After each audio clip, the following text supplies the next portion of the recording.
In the heart of a merciless desert, where survival is measured in drops of water and breaths of scorching air, a lone cowboy faces an impossible choice. Before him lies a dying creature from beyond the stars, its life fading with each passing second. With only enough water to save himself, he must decide, preserve his own existence or offer mercy to the unknown. What happens next will shatter everything humanity thought it knew about kindness, sacrifice, and the unseen bonds that connect all living beings across the infinite cosmos. The sun hung like a burning coin in the cloudless sky, casting waves of heat that turned the Arizona desert into a shimmering mirage of sand and stone. Jack Morrison had been riding for 3 days straight, his horse's hooves leaving temporary marks in the endless expanse of rust-colored earth. The year was 1887, and out here, civilization was nothing more than a distant memory, a concept as foreign as rain in this parched wasteland. Jack was a man shaped by hardship. His face, weathered and lined like cracked leather, told stories of countless seasons spent under an unforgiving sun. His eyes, pale blue and sharp, constantly scanned the horizon with the practiced wariness of someone who understood that the desert gave nothing freely and took everything without mercy. He wore the typical garb of a ranch hand-faded denim, a worn leather vest, and a hat that had seen better decades. Around his waist hung a gun belt, though he preferred to settle disputes with words rather than bullets. He'd been traveling from his small ranch near Tucson to deliver a message to a neighboring settlement about cattle rustlers moving through the territory. It should have been a 2-day journey, but a sandstorm had forced him off course, and now his water supply had dwindled to a single canteen, perhaps 2 cups of liquid standing between him and slow, agonizing death. The horse beneath him, a sturdy mare named Bess, snorted nervously. Jack patted her neck, feeling the dampness of sweat beneath his palm. "Easy, girl," he murmured, though he shared her unease. Something felt wrong. The air had taken on a strange quality, almost electric, making the hairs on the back of his neck stand at attention. That's when he saw it, a dark shape in the distance, partially obscured by a cluster of weathered rocks. At first, Jack thought it might be a wounded animal, perhaps a coyote or a desert cat. But as he drew closer, his breath caught in his throat. The figure was unlike anything he'd ever encountered. It was roughly humanoid in shape, but clearly not human. The being lay sprawled on the hot sand, its body covered in what appeared to be a smooth, iridescent material that shifted between silver and deep purple in the harsh sunlight. Jack dismounted slowly, his hand instinctively moving to his revolver, though he didn't draw it. The creature was clearly in distress. Its chest, or what Jack assumed was its chest, rose and fell in shallow, labored movements. Strange markings covered its limbs, symbols that seemed to pulse with a faint dying light. Its face, if it could be called that, was angular and alien, with large eyes that had begun to dim, like stars fading at dawn. The cowboy had heard stories, of course. Tales told around campfires by old-timers who'd had too much whiskey, stories of lights in the sky, of strange beings that walked between worlds. He'd always dismissed them as the rambling of addled minds. But now, confronted with the impossible made real, Jack found all his skepticism crumbling like sun-dried clay. The alien's eyes flickered open, focusing on Jack with what seemed like recognition or perhaps plea. One of its limbs, long and multi-jointed, reached toward him in a gesture that transcended language. It was dying. That much was clear, even without words. Jack knelt beside the being, his shadow providing a brief respite from the relentless sun. He could feel heat radiating from the sand, could feel the dryness in his own throat, reminding him of his precarious situation. His hand moved to the canteen at his hip, the weight of it suddenly feeling both insignificant and monumentally important. Logic screamed at him to leave, to conserve his water, to ensure his own survival. The settlement was still a day's ride away, maybe more in his current condition. That water was his lifeline, his only guarantee of making it home alive. To share it with this creature, this impossible alien thing, would be suicide. But as Jack looked into those fading eyes, he saw something that stopped his rational mind in its tracks. He saw fear, yes, but also something deeper. Hope, trust, a silent communication that passed between two beings who shared nothing except this moment, this place, this universal understanding of mortality. Jack's father had taught him many things about surviving in the harsh territories of the American West. He taught him how to track, how to shoot, how to read the weather in the clouds. But more than that, he taught him something that seemed almost quaint out here, where life was cheap and death came easy. He taught him about dignity, about the measure of a man not being found in what he took from the world, but in what he gave when it cost him everything. The cowboy's weathered hands trembled slightly as he uncapped his canteen. The sound of sloshing water seemed impossibly loud in the desert silence. He lifted the alien's head gently. It was surprisingly light, as if its bones were hollow, and brought the canteen to what he assumed was its mouth, a small opening surrounded by those strange, pulsing markings.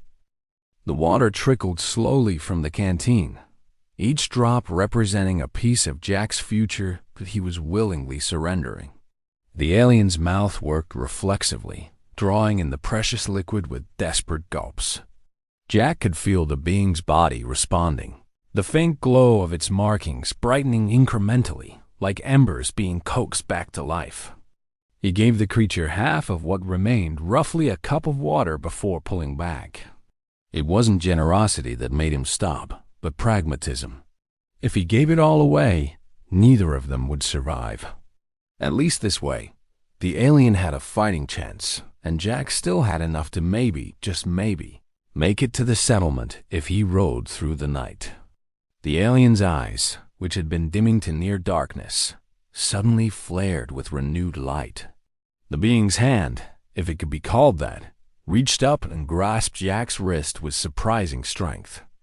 The touch was cool, almost cold despite the desert heat, and sent a tingling sensation up Jack's arm that was neither painful nor pleasant, just strange, foreign. For a long moment, they remained like that, two beings from impossibly different worlds connected by a simple act of compassion. Then the alien released him, and its hand moved to a device on its chest, something that looked like a crystalline structure embedded in its suit or skin. Jack couldn't tell which. The crystal pulsed once, twice, 3 times with a brilliant light that made Jack shield his eyes. When the light faded, the alien had slumped back into unconsciousness, but its breathing had stabilized. The markings on its body maintained a steady, soft glow. It would live, at least for now. Jack stood, his knees popping with the effort. He was 43 years old, and he felt every year of it in this moment. He looked down at his canteen, then up at the sun, which had already begun its descent toward the western horizon. He had maybe 4 hours of daylight left, then the temperature would plummet from unbearable heat to bone-chilling cold. The desert was cruel in its extremes. He couldn't leave the creature here. Whatever it was, wherever it came from, abandoning it now would make his sacrifice meaningless. But he also couldn't carry it. Despite its light weight, Jack was already dehydrated and exhausted. Bess was tired too, and the additional weight might be too much for her. The cowboy made a decision. He would make camp here for the night, rest his horse, and in the morning, he would try to fashion some kind of travois to drag the alien behind them. It would slow them down considerably, but it was the only option he could see. As the sun set, painting the desert in shades of orange and purple that would have been beautiful under different circumstances, Jack set about making camp. He built a small fire from dried brush and the few pieces of wood he brought with him. The nights out here could drop below freezing, and while he had a bedroll, the alien had nothing. Jack found himself doing something he never would have imagined, carefully dragging the unconscious alien closer to the fire and covering it with his spare blanket. The being's body was still cool to the touch, and he wondered if that was normal for its species, or if it was still suffering from whatever had brought it to this desolate place. What had brought it here? Jack pondered this question as he chewed on a piece of dry jerky that tasted like leather and salt. Had the creature crashed? Was it exploring? Or had it been running from something, seeking refuge in the last place anyone would think to look? The night deepened, and the stars emerged, more stars than most people ever saw in their lives. An overwhelming blanket of light that reminded Jack just how small he was, how small his world was. Somewhere up there, among those infinite points of light, was this creature's home. A place he couldn't imagine, couldn't comprehend. Around midnight, Jack woke from a light doze to find the alien conscious again. Its eyes were open, tracking the movements of the fire. And when Jack sat up, those alien eyes fixed on him with an intensity that was unnerving. They regarded each other in silence. What was there to say when no common language existed? The alien made a sound, something between a whistle and a hum that seemed to come from deep within its chest. It wasn't threatening, more like an attempt at communication. Jack responded with the only thing he could think of: his name. "Jack," he said, pointing to himself. Jack Morrison. The alien's head tilted in what might have been curiosity or confusion. It pointed a long finger at itself and made another sound, this one more complex, almost melodic. Jack couldn't hope to reproduce it, but he nodded anyway, acknowledging the introduction. They sat like that for another hour. Two beings from different worlds, sharing the warmth of a small fire under an endless sky. Eventually, the alien slumped back into sleep, and Jack followed soon after, his last thought before unconsciousness claimed him being a simple hope that he would see one more sunrise. When Jack woke before dawn, something had changed. The air felt different, charged with that same electric quality he'd noticed when first approaching the alien. He sat up quickly, hand going to his gun, and froze at what he saw. The horizon was lit not by the approaching sun, but by lights. Dozens of them. Hundreds, perhaps. They descended from the sky in perfect formation, making no sound, moving with a grace that defied the laws of motion as Jack understood them. His heart hammered in his chest, every instinct screaming danger, but he found he couldn't move, couldn't even breathe as the lights grew closer, resolving into shapeships, crafts, vessels beyond his comprehension. The ships landed in a wide circle around Jack's camp, their arrival so silent it felt like a dream. Each vessel was roughly the size of a covered wagon, but shaped like nothing Jack had ever seen. Smooth, organic curves that seemed to shift in the pre-dawn light, as if they were alive. They touched down on the sand without leaving so much as a mark, hovering just inches above the ground. Jack stood slowly, his hand still on his revolver, though he knew the weapon would be useless against whatever technology had brought these beings across the stars. His breath came in short gasps, and he could feel Bess trembling behind him, the horse's instincts torn between flight and paralysis. Doors, or what Jack assumed were doors, opened in the sides of the ships, and figures began to emerge. They were similar to the alien Jack had saved, but different enough that he could tell they were individuals, not copies. Some were taller, some shorter. Some had markings that glowed in blues and greens rather than purples and silvers. They moved with purpose, but without aggression. Their attention focused entirely on Jack and the still sleeping alien by the fire.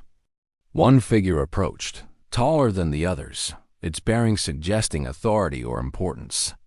It stopped a dozen feet from Jack, its large eyes regarding him with an intensity that made the cowboy feel as if his very soul was being examined and weighed. Then, to Jack's absolute astonishment, the alien spoke not in whistles and hums, but in heavily accented but comprehensible English. "Human," the alien said, its voice carrying a strange resonance that made Jack think of wind moving through canyon walls. "You gave water. Water is life. You gave your life essence to one of us when our survival meant your death. this act. We have observed your species for many cycles. We have seen much cruelty, much violence, much taking. This giving ... it is rare. It is precious. Jack's mind reeled. They'd been watching? For how long? And they spoke English. How was that even possible?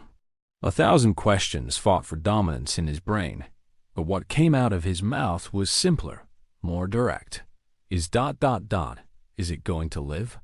He gestured toward the alien by the fire. The tall alien's head moved in what might have been a nod. Yes, because of you. This is Keeper Shanai, a guardian of our people. She was on a reconnaissance mission when her craft malfunctioned. She fell to your world with no means of signaling for help, no way to survive your harsh environment. We searched for 3 of your day cycles, but could not locate her. We had given up hope. 3 days, Jack muttered, his mind trying to wrap around the timeline. The alien Shanae had been dying when he found her. Another few hours and she would have been gone. 2 of the aliens moved past him, tending to Shanae with devices that hummed and glowed. Jack watched as they worked, their movements precise and caring. Within minutes, Shanae's eyes opened, and she sat up with a fluidity that suggested complete recovery. Her gaze found Jack immediately, and something passed between them: recognition, gratitude, connection. She stood and approached him, the other aliens parting to let her through. When she reached Jack, she did something that transcended language barriers and species differences. She placed her hand over where a human heart would be, then extended it toward Jack in a gesture of profound respect and thanks. The tall alien spoke again. Keeper Shanai wishes you to know that your kindness has created a debt that can never be truly repaid. But we will honor it. From this moment forward, you are marked as friend to our people. We are the Jelthar, travelers of the vast dark, and we do not forget those who show compassion when it costs them everything. Jack cleared his throat, uncomfortable with the weight of attention from so many alien eyes. I couldn't leave her to die. I couldn't live with myself if I'd walked away. That, the tall alien said, is precisely why you are worthy of our protection. Many of your kind would have walked away. Many would have taken, but not given. You saw a being in need and acted against your own survival instinct. This speaks to the content of your spirit. The sun had begun to rise now, painting the desert in shades of gold and pink. In the growing light, Jack could see the aliens more clearly. There were exactly 100 of them, he realized, standing in organized groups around the perimeter of his camp. They wore what looked like armor or environmental suits, each one slightly different, suggesting personal customization or individual needs. What happens now? Jack asked, his voice hoarse from dehydration and emotion.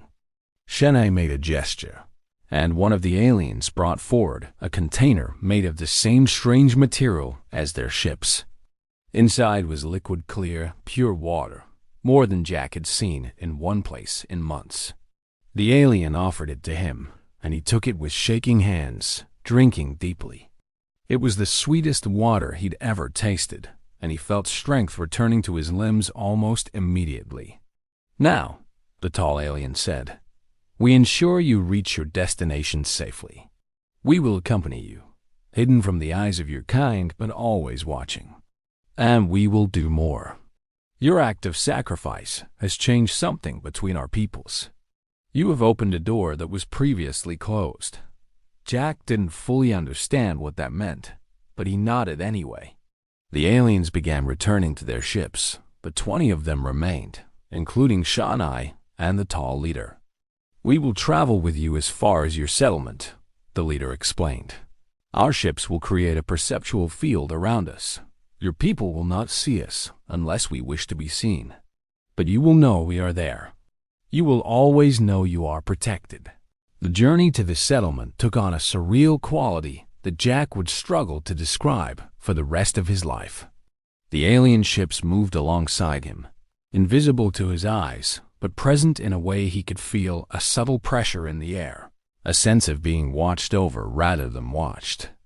Bess, who had been skittish at first, seemed to calm as they traveled, as if she too could sense that these beings meant no harm.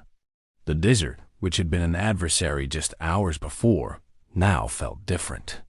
The aliens had given Jack more water, along with something else, small tablets that they indicated he should eat. He'd been skeptical at first, but hunger and curiosity won out. The tablets had no taste but filled his stomach with warmth and energy. His fatigue evaporated, his aches diminished, and he found himself riding with renewed vigor. As they traveled, Shawnai appeared beside him periodically, her ship decloaking just enough for him to see her through a transparent section of its hull. She couldn't come out. The atmosphere of Earth was tolerable for her kind, but not comfortable for extended periods, and she seemed to want his company, or perhaps to ensure he was truly all right. Jack found himself talking to her, knowing she probably couldn't understand most of what he said, but needing to vocalize the storm of thoughts in his head. He told her about his life, about his small ranch, about the cattle, and the endless work. He told her about his wife Sarah, who had died 5 years ago from fever, and how the loneliness sometimes felt like a physical weight on his chest. He talked about the beauty of the desert, despite its harshness, about the satisfaction of a hard day's work, about his simple dreams of peace and stability. Whether Shawnai understood the words or just the emotions behind them, Jack couldn't tell. But she listened, her large eyes focused on him with an attention that felt genuine, and somehow that was enough. By midday, they encountered their first complication. A group of riders appeared on the horizon, 5 men on horseback, moving fast. Jack's experienced eye immediately identified them as trouble. Out here, honest men travel alone or in pairs. Groups of 5 riding hard usually meant bandits or rustlers. The riders spotted Jack and changed course to intercept him. They were rough-looking men, faces hidden by bandanas, guns clearly visible. Jack's hand moved to his own weapon, but before he could draw it, the air around him seemed to shimmer and solidify. An invisible barrier had formed, and the riders pulled up short, their horses spooked by something they couldn't see, but could clearly sense. The tallest of the bandits, a scarred man with cold eyes, called out, "You alone out here, friend? That's mighty dangerous. Why don't you let us escort you to wherever you're going?" For a small fee, of course. Jack started to respond, but Shawnai's ship suddenly materialized directly between him and the bandits. The effect was instantaneous and dramatic. The bandits' horses reared, throwing 2 of the riders.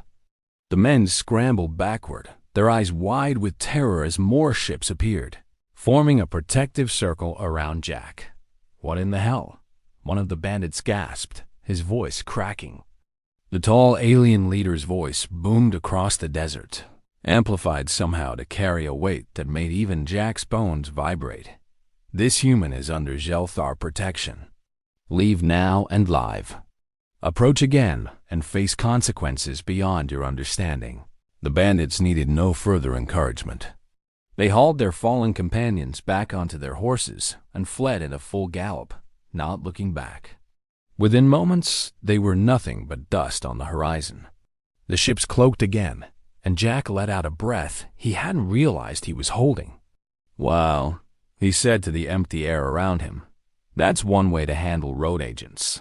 That night, they made camp again, and this time, several of the aliens emerged from their ships, protected by portable environmental generators that created small bubbles of their home atmosphere. They sat with Jack around his fire, an unnecessary heat source for them, the one they seemed to recognize as important to him. The tall leader, whose name Jack learned was Navigator Kreshtal, explained more about their people. The Xelthar were explorers and observers, traveling between worlds to catalog life and ensure the preservation of promising species. They didn't interfere typically, working under strict protocols of non-intervention. But Jack's act had created what Kreshtal called a recognition event, a moment when the potential for true goodness in a species was undeniably demonstrated. "Your world is young," Kreshtal explained through a translation device that rendered his words in English. "Your people are fractured, violent, still learning how to coexist even among your own kind. We have observed many species at this stage of development. Most do not survive it. They destroy themselves before reaching the stars. But there are always individuals who show that another path is possible. You are one such individual." Jack poked at the fire with a stick, uncomfortable with being elevated to such importance. "I'm just a rancher. I shared some water." "That's not special." "It is the most special thing," Shanai said, her voice coming through her own translator with a melodic quality. "Because you did not have to. Because it cost you everything, and you gave anyway. That is the definition of sacrifice, of true compassion. In all our travels, across thousands of worlds, we have found that such acts are rare gems in the darkness. They are worth protecting, worth celebrating, worth honoring." The settlement came into view on the afternoon of the second day, a cluster of wooden buildings arranged around a dusty main street, the church steeple rising above everything else like a prayer made manifest. Jack felt relief wash over him at the sight of civilization, mixed with an unexpected sadness. Soon, the aliens would leave, returning to their ships and their missions among the stars, and he would be alone again with nothing but the memory of these impossible days. But as they approached the town, Kreshtal's ship materialized beside him one last time. "Your journey does not end here, Jack Morrison. What happens next will test you in different ways. Your people will see what has transpired. We are giving you a gift, but also a burden." Before Jack could ask what he meant, all 100 ships decloaked simultaneously, appearing in the sky above the settlement in a formation that was both beautiful and terrifying. The effect on the town was immediate, and dramatic people poured into the streets, pointing and shouting, some running for cover, while others fell to their knees in prayer. A few men emerged with rifles, pointing them uselessly at the sky. The ships descended slowly, landing in a perfect circle around the town's perimeter. Jack rode down the main street, feeling every eye upon him, seeing the fear and confusion on faces he'd known for years. The sheriff, a grizzled man named Tom Hendricks, stepped into his path, hand on his gun but clearly terrified. "Jack," Tom's voice cracked. What in God's name is happening?" Jack dismounted, his legs unsteady after days of riding. "It's a long story, Tom, but the short version is, I helped one of them. And now they're helping me." The doors of the ships opened, and the aliens emerged, their presence causing fresh waves of panic. But Kreshtal raised his hands in a universal gesture of peace and spoke, his voice carrying to every corner of the settlement through some kind of amplification that didn't sound mechanical but natural, as if the air itself was carrying his words. "People of this settlement, we mean you no harm. We are the Jelthar, travelers from beyond your sky. 2 of your day cycles ago, one of our own was dying in your desert.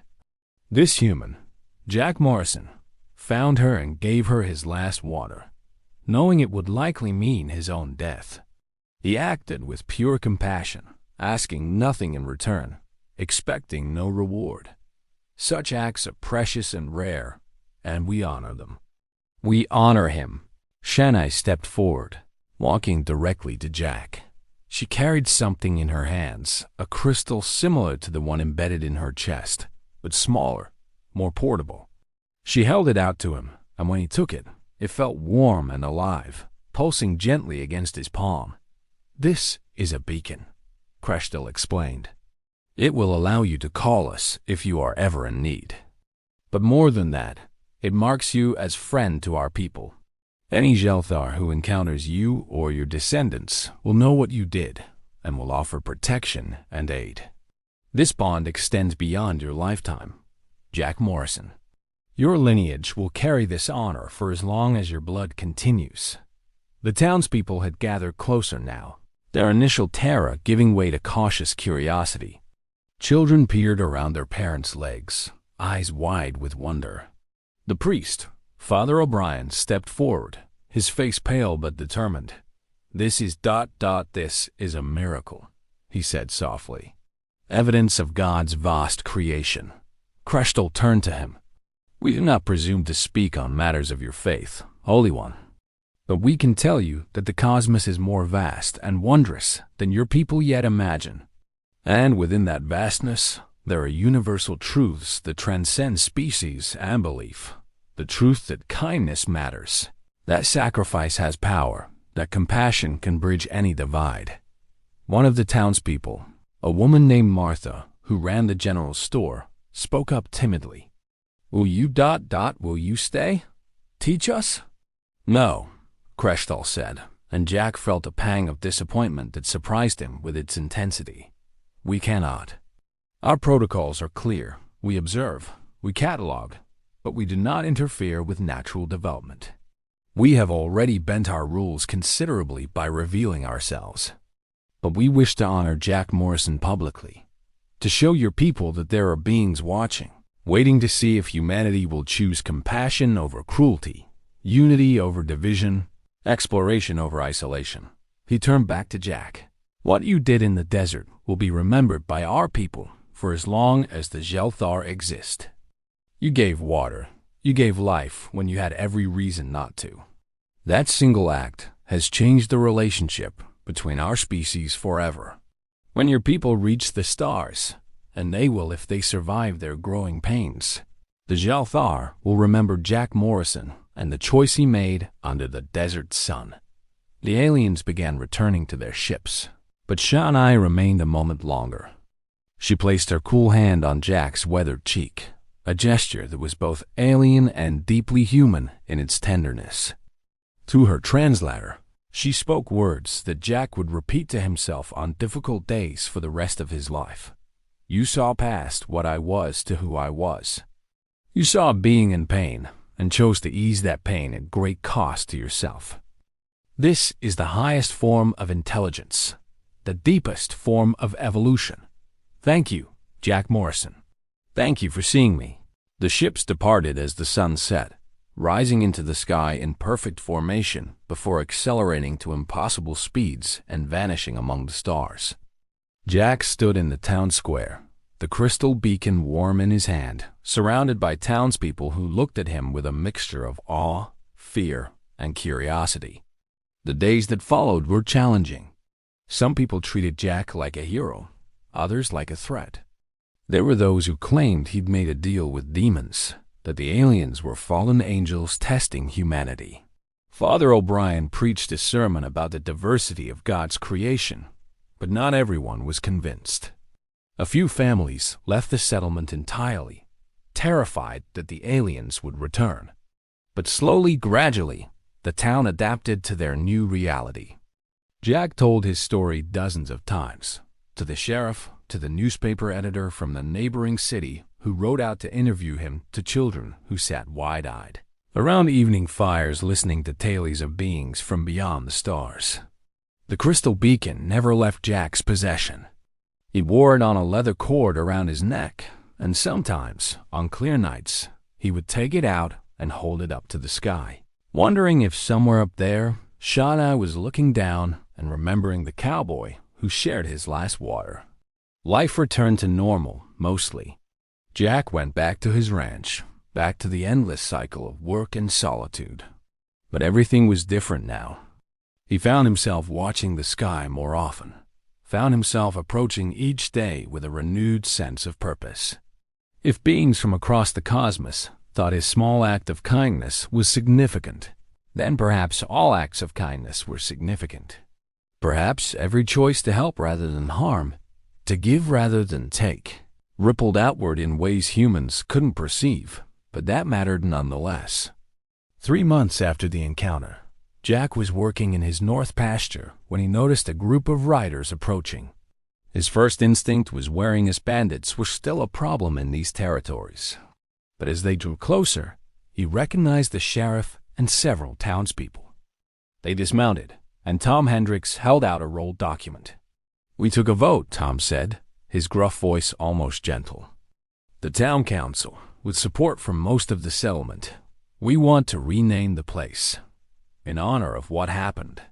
We're thinking Morrison's Hope, or maybe Friendship, to commemorate the bond you formed. We figured you should have a say in it." Jack was speechless. He looked down at the document, saw the signatures of people he'd known for years, saw their faith and trust written in ink and paper. I don't know what to say." "Say you'll accept it," Martha said, stepping forward. "What you did out there, Jack, it reminded us what we're supposed to be. Not just survivors scraping by in a harsh land, but people who take care of each other. People who show mercy even when it costs us. That's worth remembering. That's worth building a community around." They named the town Friendship, and it grew over the years. People came from other settlements, drawn by the story of the cowboy and the aliens, hoping maybe to catch a glimpse of something extraordinary. A small museum was established, housing Jack's testimony and drawings of the Xelthar ships made by the town's artist. It became a place of pilgrimage for those who believed and curiosity for those who doubted. Jack lived another 37 years, dying peacefully in his sleep at the age of 80, the crystal beacon still hanging around his neck. In his final days, he was surrounded by the children and grandchildren of the townspeople who had witnessed the aliens' arrival. He told them his story one last time, emphasizing not the fantastic elements, but the simple choice at its heart to help someone in need, regardless of who they were or where they came from. The beacon was buried with him, per his instructions. But 3 nights after his funeral, a ship appeared over his grave, a single Xelthar vessel that landed softly in the moonlight. Shanai emerged, older now but still recognizable, still alive after decades that had passed like months for her long-lived species. She stood at Jack's headstone for an hour, silent and still, paying respects in the manner of her people. When she departed, she left behind a stone marker etched with symbols in her language. The town scholars would spend years trying to translate it, but its meaning was simple. Here lies Jack Morrison, who taught the Xelthar that humanity had a future worth protecting. His kindness echoed across the stars. The story passed into legend, embellished and questioned, believed and doubted. But in the official archives of the Xelthar, maintained across the centuries and shared among the stars, there exists an entry one among trillions, but marked as significant, flagged for eternal preservation. It tells of a human on a primitive world who, when faced with a choice between survival and compassion, chose compassion. It tells of how that choice created a bond between species, how it opened a door to friendship and eventual cooperation. And it ends with a notation, added by Shanai herself, that would influence Xelthar policy for generations to come. If humanity can produce individuals like Jack Morrison, then humanity deserves to reach the stars. When they do, we will be waiting, ready to welcome them as friends, because we remember. We will always remember the cowboy who shared his water. The message of Jack's story transcends the specifics of aliens and deserts. It speaks to a fundamental truth about conscious beings everywhere, that the choice to help, to sacrifice, to show mercy in the face of fear and uncertainty is what elevates any species from mere survival to true civilization. Jack Morrison didn't save the world that day in the desert. He didn't broker peace treaties or prevent wars. He simply saw someone in need and helped, asking nothing in return. And sometimes, in the vastness of an infinite universe, that simple act is the most profound thing anyone can do.